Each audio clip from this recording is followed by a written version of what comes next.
গো ভারত লক্ষ্মী উঠো আদি জগত জনপুজ্জা উঠো গো ভারত লক্ষ্মী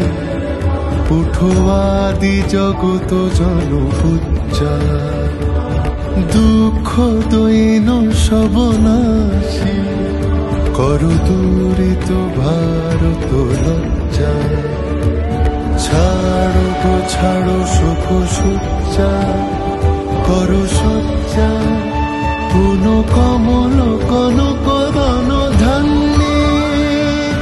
জননী গোলহ তুলে পক্ষে শান্তনু বাস দেহ তুলে চোখে কাঁদিছে তব চরণ তলে ৩০ কোটি নর নারী গো জননী গোলহ তুলে পক্ষে শান্তনু বাস দেহ তুলে চোখে কাঁদিছে তব চরণ তলে ৩০ কোটি নর